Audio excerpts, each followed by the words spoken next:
आज जानेंगे मौर्य काल के बारे में। ठीक है, समझते हैं ध्यान से। मौर्य काल का कार्यकाल अगर आपसे पूछ लिया तो क्या बोलेंगे? 322 ईसा पूर्व से 185 ईसा पूर्व। ठीक है, ईसा पूर्व का मतलब हो गया BC, और BC जो चलता है वो पीछे की ओर चलता है, ये आप याद रखिएगा। ओके, समझते हैं ध्यान से। पहला क्वेश्चन क्या है? पहला क्वेश्चन है चाणक्य का अन्य नाम। चाणक्य का अन्य नाम क्या था? तो चाणक्य का नाम विष्णुगुप्त है। ओके, 2 नंबर, निम्नलिखित में से किसकी तुलना मैकियावेली प्रिंस से की जाती है?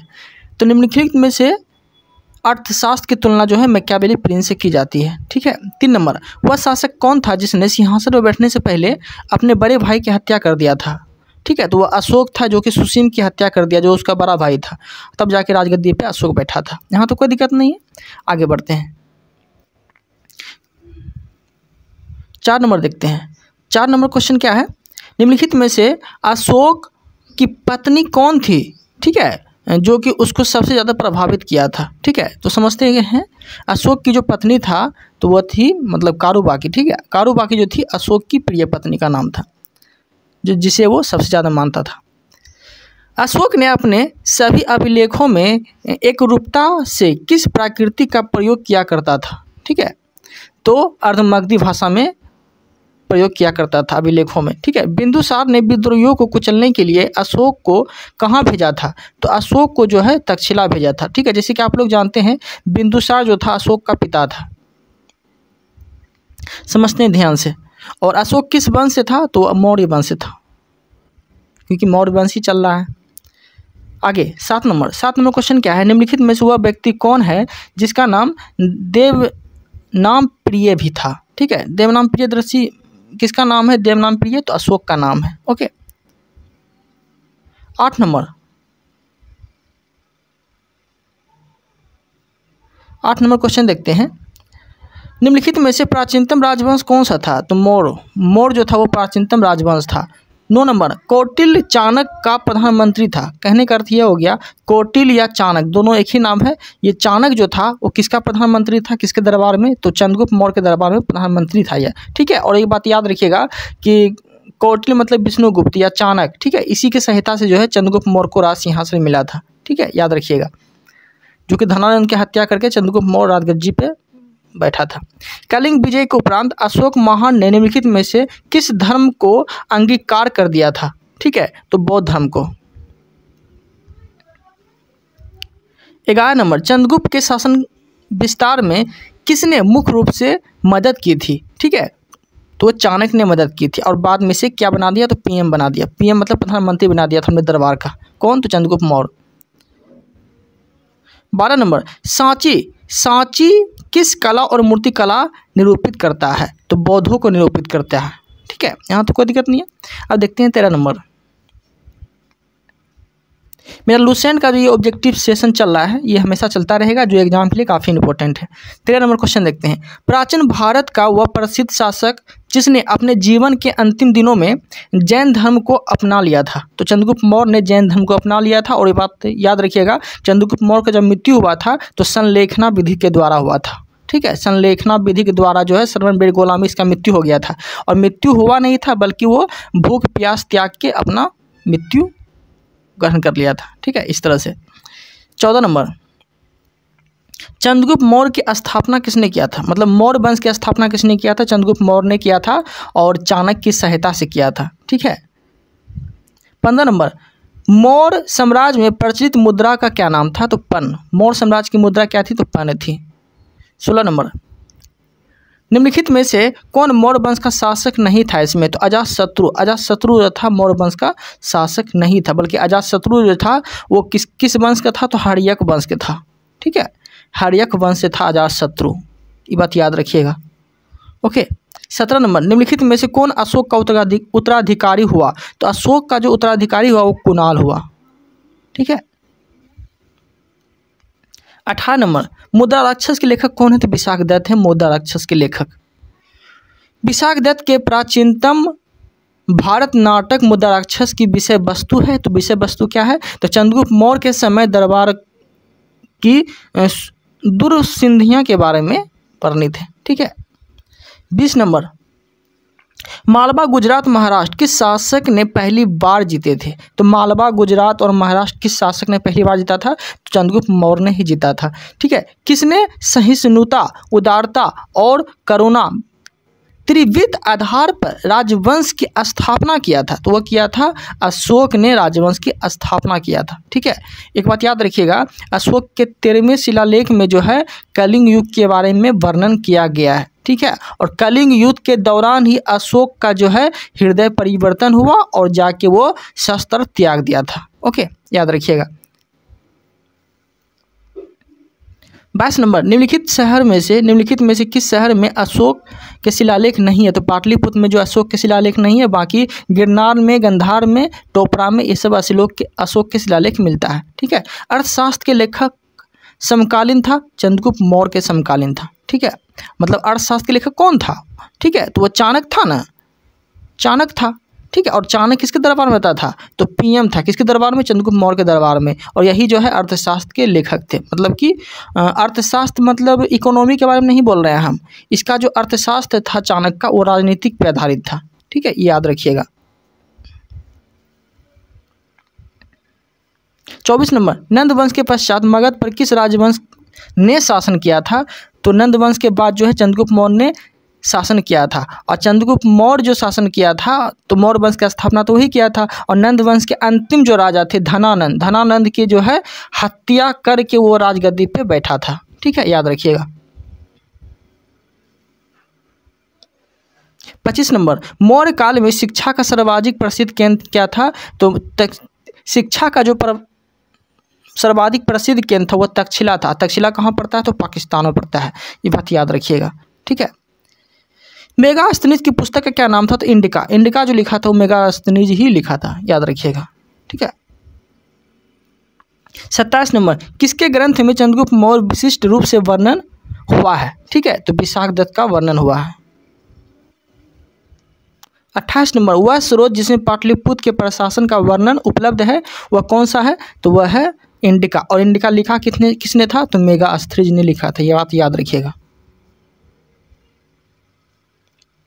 29 नंबर, अशोक के शिलालेख में प्रयुक्त भाषा क्या थी? तो अशोक के शिलालेख में जो प्रयुक्त भाषा थी वो प्राकृतिक भाषा थी। ठीक है। 30 नंबर देखते हैं। और कल से जो है, कल 1 तारीख है 1 जून, और 1 जून से जो है दरोगा का बैच स्टार्ट हो रहा है, तो आप लोग कंटिन्यूटी बनाए रखिएगा।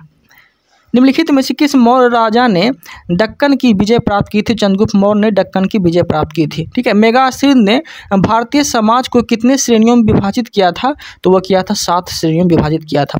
कौटिल्य के अर्थशास्त्र में किस पहलू पर प्रकाश डाला गया है? तो राजनीतिक पहलू पर प्रकाश डाला गया है। और कौटिल्य के अर्थशास्त्र जो पुस्तक लिखा था वो कौन लिखा था? तो विष्णुगुप्त बोलिए आप या फिर चाणक्य बोलिए, दोनों का एक ही नाम है। ठीक है, दोनों एक ही व्यक्ति का नाम है। 33 नंबर, निम्नलिखित में से कौन सा क्षेत्र अशोक के साम्राज्य के सम्मिलित नहीं था? ठीक है, तो श्रीलंका जो है सम्मिलित नहीं था, बाकी अफगानिस्तान, बिहार, सिक्किम ये सब सम्मिलित था। पाटलिपुत्र को किस शासक ने सर्वप्रथम अपनी राजधानी बनाया था? तो चंद्रगुप्त मौर्य ने अपनी राजधानी बनाया था पाटलिपुत्र को। यहाँ तक कोई दिक्कत नहीं है। 35 नंबर, पाटलिपुत्र में स्थित चंद्रगुप्त का महल मुख्यतः बना था तो लकड़ी का महल बना था। ठीक है। बराबर जहानाबाद जिला में स्थित है। ठीक है। और बराबर की गुफाओं का उपयोग किसने आश्रम गिरी के रूप में किया था? तो वो आजीविकों ने आश्रम गिरी के रूप में किया था। और बराबर की गुफा कहाँ है? तो जहानाबाद जिला में है, जो बिहार में ही पड़ता है। ठीक है। 37 नंबर, किस अभिलेख से यह साबित होता है कि चंद्रगुप्त का प्रभाव पश्चिम भारत तक फैला हुआ था? तो रुद्रदामन का जूनागढ़ अभिलेख से यह पता चलता है। ठीक है। वह केवल वह स्तंभ जिसमें अशोक ने स्वयं को मगध का सम्राट बताया था तो वह था भाबर स्तंभ अभिलेख में। ठीक है, अशोक ने स्वयं को मगध का सम्राट बताया था। ठीक है। 39 नंबर देखते हैं। सुमेलित करना है तो देखिए चंद्रगुप्त मौर्य जो था, चंद्रगुप्त मौर्य को सेंड्रोकोटस भी कहा जाता है। चंद्रगुप्त मौर्य को सेंड्रोकोटस भी कहा जाता है, याद रखिएगा। बिंदुसार को जो है अमित्रघात कहा जाता है। अशोक प्रियदर्शी कहा जाता है, चाणक्य को विष्णुगुप्त कहा जाता है। हाँ तो कोई दिक्कत नहीं, फिर से मिला लेते हैं। चंद्रगुप्त को क्या बोलते हैं? सेंड्रो कोसर। बिंदुसार को क्या बोलते हैं? अमित्रघात। अशोक को क्या बोलते हैं? प्रियदर्शी। चाणक्य को क्या बोलते हैं? विष्णुगुप्त बोलते हैं। ठीक है, ये बात याद रखिएगा। 40 नंबर देखते हैं। 40 नंबर क्वेश्चन क्या है? प्रथम भारतीय साम्राज्य स्थापित किया गया था, चंद्रगुप्त मौर्य के द्वारा स्थापित किया गया था। ठीक है। 41 नंबर, उत्तरांचल में अशोक का एक शिलालेख स्थित है, वो कहाँ पे है? तो कालसी में है। सांची स्तूप किसने बनाया था? अशोक ने बनाया था। अशोक के शिलालेखों को पढ़ने वाला प्रथम अंग्रेज क्या था? तो जेम्स प्रिंसेप था। और जेम्स प्रिंसेप ने कब पढ़ा था? तो 1837 में अशोक के शिलालेख को पढ़ा था। और खोजा किसने था? तो 1750 ईस्वी में पेंथलर ने खोजा था, टी पेंथलर ने। ठीक है, याद रखिएगा। ठीक है। 44 नंबर, कलिंग युद्ध के विजय तथा क्षत्रियों का वर्णन अशोक के किस शिलालेख में मिलता है? तो अशोक के 13वें शिलालेख में मिलता है। और 13वें शिलालेख में ही कलिंग युग का वर्णन है। और कलिंग युग में क्या हुआ था? तो हृदय परिवर्तन हुआ था। ठीक है, अशोक का क्या हुआ था? तो अशोक का जो हुआ था वो हृदय परिवर्तन हुआ था। ठीक है, याद रखिएगा। और हृदय परिवर्तन होने के बाद जो है अशोक जो है शस्त्र त्याग दिए थे और बोले थे क्या, मैं अब युद्ध नहीं करूँगा, क्योंकि इतना ना सैनिक मारे गए थे ना इस युद्ध में कि क्या बोले। प्रसिद्ध यूनानी राजदूत मेगास्थनीज भारत में किसके दरबार में था? तो मेगास्थनीज जो आया था वो आया था चंद्रगुप्त मौर्य के दरबार में। ठीक है, आगे देखते हैं। चंद्रगुप्त मौर्य ने सेल्यूकस को पराजित किया था 305 ईस्वी में। 305 ईस्वी में सेल्यूकस को पराजित किया था। ठीक है, याद रखिए 305 ईसा पूर्व में सेल्यूकस को पराजित किया था। एक्चुअली हुआ क्या था? चंद्रगुप्त मौर्य ये जो युद्ध हुआ था चंद्रगुप्त मौर्य और सेल्यूकट के बीच हुआ था युद्ध। ठीक है, सेल्यूकट की जो मतलब बेटी थी बेटी का नाम था कार्नेलिया। ठीक है, कार्नेलिया का जो है जब देखा कि सेल्यूकस हम हार रहे हैं चंद्रगुप्त मौर्य से, तो प्रस्ताव रख दिया कि आप मेरी बेटी से शादी करेंगे। किसने बोला ये बात? तो ये सेल्यूकस ने बोला। और सेल्यूकस ने फिर अपनी बेटी का शादी करवा दिया। और उसके बाद जो है एक क्या बोलता है उसे हिंदी में, नौकनिया के तौर पे मतलब, तो उसको ना बोला कि ठीक है तुम। इसके बाद जो है सेल्यूकट के कहने पे, क्योंकि सेल्यूकट का राजदूत था मेगास्थनीज मतलब, तो सेल्यूकट के कहने पे जो है मतलब वो मेगास्थनीज जो है चंद्रगुप्त मौर्य के दरबार में रहता था। ठीक है, इस तरह से ये कहानी था। निम्नलिखित में से कौन सा राजा प्राय जनता के संपर्क में रहता था? तो अशोक जो है जनता के संपर्क में रहता था।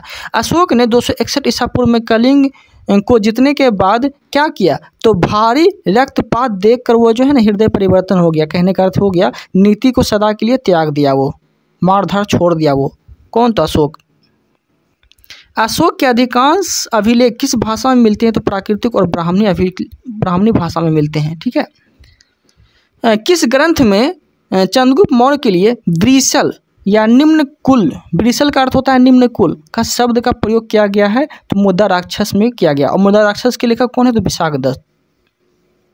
ठीक है, विशाखदत्त है मुद्दा राक्षस के लेखक।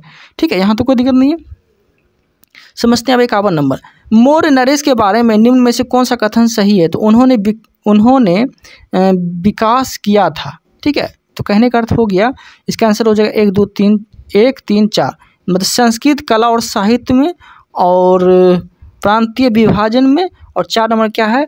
तो हिंदकुश तक साम्राज्य। ठीक है, इस तरह से ये क्वेश्चन था। 52 नंबर, अशोक ने कलिंग को मौर्य साम्राज्य में जोड़ लिया था। ठीक है, ये बात सही है क्या? तो सही है। ठीक है, दूसरा बोल रहा है कलिंग दक्षिण भारत को आने वाले स्थलीय और मुद्रा समुद्री मार्ग को नियंत्रित किया था। बात सही है दोनों। तो कहने का अर्थ होगा ए और आर दोनों सही है, और आर ए की व्याख्या करता है। ठीक है, 53 नंबर क्वेश्चन देखते हैं। अशोक के शिलालेख, ठीक है, अशोक के शिलालेख संगम राज के बारे में हमें बताते हैं, और उसमें शामिल है कौन सा शिलालेख शामिल है? तो अशोक का दूसरा और 13वां शिलालेख में क्या बताता है? तो संगम राज के बारे में बताता है। ठीक है, 54 नंबर देखते हैं। अशोक राज्य देशों के अनुसार धार्मिक निष्ठा और अपेक्षा जनता के मध्य सामाजिक समरता अधिक महत्वपूर्ण थी। तो ये बात सही है, ठीक है। और दूसरा बोल रहा है उसने धर्म समर्थन के स्थान पर समता के विचार का प्रसार किया था, ठीक है। तो कहने का अर्थ हो गया आर ए दोनों सही है और आर ए की व्याख्या करता है, ठीक है। 55 नंबर देखते हैं। 55 नंबर क्वेश्चन है निम्नलिखित में से किस राज्य देश में अशोक के व्यक्तिगत नाम अशोक का नाम उल्लेख मिलता है। तो मास्की शिलालेख में मिलता है अशोक का नाम अशोक। 56 नंबर क्वेश्चन देखते हैं। निम्नलिखित व्यक्तियों में से कौन एक व्यवस्था अशोक के प्रस्तर स्तंभ के बारे में गलत है। तो ये ना स्थापत्य संरचना का भाग है, ये गलत है, ठीक है। बाकी सब सही है। इन पर बढ़िया पॉलिश है, ये अखंड है, यह स्तंभ का शेप्ट गुंडकार है, ये सब सही है। 57 नंबर 57 नंबर क्वेश्चन है अशोक की श्रीनगर की स्थापना जो किया था वो किसने किया था। तो अशोक ने किया था, ठीक है। 58 नंबर आप समझते हैं ध्यान से किसकी राजधानी कहाँ पे थी, ठीक है। समझते हैं उत्तरापथ जो प्रांत था वो राजधानी इसका कहाँ था। तो तक्षशिला था। दक्षिणापथ एक प्रांत था तो इसकी राजधानी कहाँ था। तो सुवर्णगिरी। दक्षिणापथ की राजधानी सुवर्णगिरी। अवंती की राजधानी उज्जैनी। प्राची का राजधानी तो पाटलिपुत्र, ठीक है। जितना भी हम थ्योरी कराए हैं ना सारा ऑब्जेक्टिव आपको इसमें मिल जाएगा। अगर ये आप नहीं करते हैं तो आपको पूरी तरह से जो है ना नंबर इंक्रीज हो जाएगा जब सेट प्रैक्टिस करते होंगे आप। तो किस ग्रंथ में शूद्रों के लिए आर्य शब्द का प्रयोग किया गया है। तो अर्थशास्त्र में जो है आर्य शब्द का प्रयोग किया गया है। अशोक ने अपने राज्याभिषेक के चौथे वर्ष में निग्रोध के प्रभाव से प्रभावित होकर किससे बौद्ध धर्म की दीक्षा ली थी। तो उपगुप्त से बौद्ध धर्म की दीक्षा ली थी, ठीक है। 61 नंबर देखते हैं। किसने पाटलिपुत्र को पोलीब्रोथा कहा था। तो मेगास्थनीद ने पाटलिपुत्र को पोलीब्रोथा कहा था, ठीक है। मौर्य काल में एग्रोनोमी किसे कहा जाता है। तो सड़क निर्माण अधिकारी को एग्रोनोमाई कहा जाता था, ठीक है। 63 नंबर मौर्य काल में गुप्तचरों का क्या कहा जाता था। मौर्य काल में जो गुप्तचर होते थे उस गुप्तचर को जो कहा जाता था तो गुड पुरुष कहा जाता था, ठीक है। 64 नंबर किस श्रीलंकाई शासक ने अपने आप को मौर्य सम्राट अशोक के आदेशों के अनुरूप ढालने की कोशिश की। तो तिस ने, ठीक है। किस जैन ग्रंथ में चंद्रगुप्त मौर्य के जैन धर्म अपनाने का उल्लेख मिलता है। तो परिष्टि परमन में, ठीक है। 66 नंबर किस महीने से मौर्यों का राजकोषीय वर्ष आरंभ होता है। तो आषाढ़ मतलब जुलाई में। 67 नंबर देखते हैं। निम्नलिखित में से किन किन दक्षिण भारतीय जातियों का उल्लेख अशोक के शिलालेख में किया गया है। तो वह किया गया है दक्षिण भारतीय जातियों का उल्लेख अशोक के शिलालेख में किया गया है, ठीक है। तो इसका आंसर हो जाएगा 1, 3, 4, 5। मतलब 1 में चोलों का, ठीक है, फिर पांड का, फिर सत्यपुत्र का और फिर केरल पुत्र का किया गया है, ठीक है। 68 नंबर देखते हैं। अशोक के बारे में जानने के लिए सबसे महत्वपूर्ण स्रोत क्या है। तो शिलालेख है, क्योंकि अशोक ने शिलालेख पे करवाया था। अशोक के काल में कौन सी लिपि दक्षिण भारत में परिवर्तित हुई थी। तो ब्राह्मणी लिपि जो है दक्षिण भारत में परिवर्तित हुई थी। और भारत की लिपि अगर बोलेगा तो ब्राह्मणी ही थी। और खरोष्टी एक होता है जो कि पाकिस्तान की है। और ब्राह्मणी लिपि लिखा जाता है बाएं से दाएं, ठीक है, याद रखिएगा। और खरोष्टी बोलेगा तो दायां से बायां, ठीक है, याद रखिएगा। अशोक का शिलालेख भारतीय उपमहाद्वीप बाहर भी पाया गया है, ठीक है। निम्नलिखित में से किस देश में यह पाया गया है। तो अफगानिस्तान में पाया गया है, ठीक है। 71 नंबर देखते हैं। अत्यंत पॉलिश किए गए एक कास्म अशोक स्तंभ किस पांडुरंजित बालुकास्म के एकल टुकड़ों में तक्षित किए गए उसे साधारणतः कहाँ की खदानों से निकाला गया था? तो मिर्ज़ापुर के समीप चुनार से निकाला गया था। ठीक है। 72 नंबर, भारतीय लिखने की कला नहीं जानते, यह किसकी युक्ति है? किसने कहा था? तो मेगास्थिनीज ने कहा था कि भारतीय लिखने की कला नहीं जानते हैं। और मेगास्थिनीज किसके दरबार में आए थे, किसके दरबार में रहते थे? तो चंद्रगुप्त मौर्य के दरबार में। ठीक है। सेल्यूकस निकेटर का राजदूत था ये मेगास्थिनीज। किस मौर्य सम्राट ने एक विदेशी राजा सीरिया के एंटियोकस प्रथम से अंजीर, शराब और दार्शनिक भारत भेजने का आग्रह किया था? तो बिंदुसार ने। और बिंदुसार किस वंश से था? तो मौर्य वंश से था, याद रखिएगा। और चंद्रगुप्त मौर्य का बेटा था। अशोक द्वारा कलिंग पर चढ़ाई की जानकारी के लिए सबसे महत्वपूर्ण स्रोत क्या है? तो 13वां बृहद शिलालेख में किया गया है। ठीक है। 75 नंबर, बिंदुसार की मृत्यु के समय अशोक किस प्रांत में गवर्नर था? तो उज्जैन प्रांत में जो है गवर्नर था। ठीक है। किस शिलालेख में अशोक की घोषणा की गई कि सारी प्रजा मेरी संतान है? ठीक है। तो पृथक कलिंग शिलालेख में है, बोला गया कि सारी प्रजा है मेरी संतान। और अशोक का हृदय परिवर्तन 13वें शिलालेख में हुआ था, याद रखिएगा। कौन सी घोषणा युद्ध हिंसा प्रति अशोक के राजनीतिक दुख को स्पष्ट करता है? तो कलिंग युद्ध का शिलालेख। ठीक है। इसी में हृदय परिवर्तन हो गया था कि मार धाड़ नहीं करेंगे, इस तरह से।